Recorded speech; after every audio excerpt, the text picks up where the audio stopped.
Hey, what's going on in YouTube land? Welcome back. I'm Wendy and this is my channel, Holistic and Well. This is a place that we talk about and cultivate better health through herbalism, intentional wellness, and self-healing. I gotta get the good incense going. It just sets the mood, you know? Hope everything is well in your world. So this is part 3 of Understanding CBD. Part 1, we talked about the endocannabinoid system. Part 2, we talked about the cannabinoids themselves. Now part 3, we're going to talk about how you consume them. All right, so the problem is, it's posed to me many times, can I take CBD for blank? Whatever blank is. And so this is part 3. We're talking about the cannabinoids and the way that you can take them. So you're able to take CBD, cannabinoids, cannabis in 4 different ways.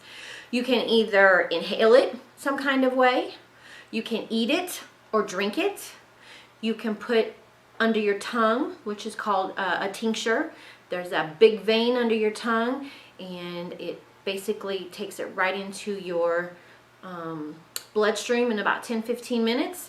And then there's also topical. Okay, so talking about CBD and the types of CBD there are. So there's called what is full spectrum. Full spectrum means that you have your THC as well as your CBD together in one product. Full spectrum. Now what happens is that you have a little bit of THC. So in the states where like Missouri, where THC is allowed in the product, a small amount of it, 0.3%, that little bit of THC actually boosts and makes the other cannabinoids more potent. It's called a synergy effect or an entourage effect. And the other cannabinoids actually make the psychoactive piece or the high piece totally go away. So it's this really great union of all of the cannabinoids together. So full, think of a full pie. Then you have what's called broad spectrum. Broad spectrum means that all the cannabinoids except for the THC are present. Now, all of those cannabinoids together still have a synergistic effect, but they aren't potentized like in a full spectrum because there's no THC. But of course there's no high either. And then you've got what's called an isolate, and it's going to just be one cannabinoid. Most commonly it's CBD, although CBG is making pretty good headway in the market because it's pretty good for pain, for folks that experience pain. So we have full spectrum, broad spectrum, and isolate. Now let's talk about the way that you can get them into your body. So the first way is to inhale. Now it's the quickest way because you have receptors in your lungs. So you can do it either utilizing CBD bud, which most people look at this and they are like, wow, that looks like weed, marijuana, whatever they call it. And the thing is that it's a hemp derived, and hemp is in the same family and is related to cannabis. Hemp actually is cannabis. It's very complicated. I'll give you some information and you can read up on it to better understand. So inhaling it either with bud, you can inhale it like there's hemp cigarettes, that's going to just be the isolate. This is just CBD. You can also utilize an inhaler. And this really will help normalize or take the stigma away when you utilize products like the cigarettes and the inhaler, because we see people all the time utilizing both of these, right? The next way is going to be eating it. So edibles.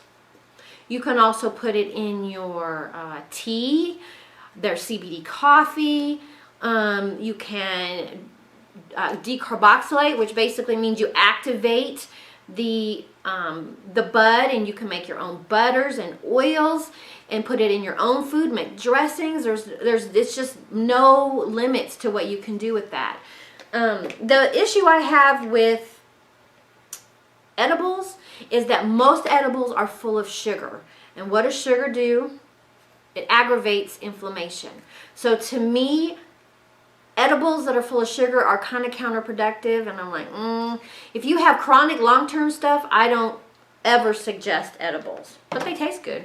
Like, you can sit down and eat this during a movie, you know. All right, next one is going to be topical. So this is going to be a full spectrum, all of the cannabinoids together, including the small amount of THC that you can put anywhere on your body. This is a coconut oil base. It goes on really nice. It absorbs really nice, so you can put it on your knees, you can put it on your hands, on the back of your neck, wherever you need to put it, and it absorbs really nice. There's creams, there's chapsticks, there's lube. What better way to, take it all in than, through the walls?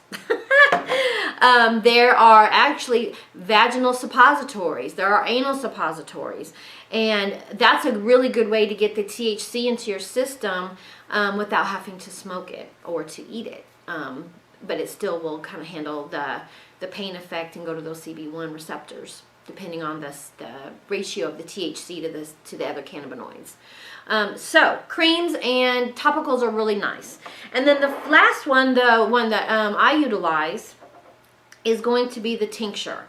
Now, this is an isolate. This is just CBD. So tincture, you're going to take it, a dropper full, you're going to put it under your tongue. And this is always going to have a carrier oil of usually coconut oil or hemp seed oil.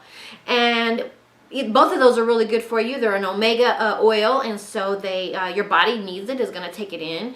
But what's going to happen is that big vein under your tongue is basically going to in the cannabinoids, and it goes into your system pretty quickly. Now, you'll hear different people say different things about, do you get it faster by tincture? Do you get it faster by utilizing a water soluble, which basically means you put the drops into a drink? But it's a different kind of cannabinoid. It's the cannabinoid is suspended in a special molecule so that it can make it through your acids and through your digestive process. So there's some research and literature that I've read that says water soluble is better, and there's some that says that this is better, and the inhalant is the fastest. A lot of research out there. You got to do your own homework so you can figure it out. And then there's, I wouldn't say fifth, but it goes in the category of the edibles, is capsules. I utilize those as well. But you're going to digest it, so it's going to take that hour to hour and a half, like an edible would, for your body to be able to digest it, get it processed through your liver, and begin to have the effects spread throughout your body and go into those receptors. So that's it.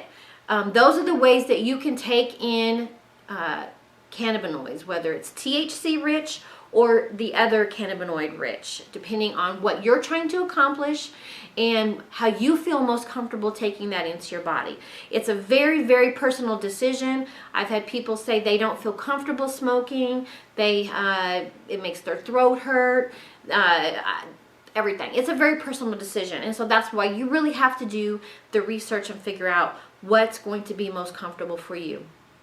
Now, we're at the end of this series, and I would say that if there's anyone that has additional questions that you don't feel comfortable or don't want to put in the comments, I welcome that you call me or that you email me, and we can either chat over the phone, we can chat through email, or we can meet in person if you're here locally in Kansas City, and we can talk about what you're trying to accomplish and maybe some of the things that you can do to accomplish that. And maybe CBD is part of that process. Who knows? But that offer's there if you need it. So, this is the end of our series. If you like this content, give me a thumbs up, give me some subscribe action, share, comment, tell your mom, tell your dad, tell your sister, tell your auntie, tell the people in your circle. It's all about sharing the love. This is medicine for the people. We are the people. Share this to your people. You know what? You could be anywhere in the world. You're here with me, and I appreciate it more than I can ever tell you. Until next week, you stay holistic and well. Take care. Bye-bye.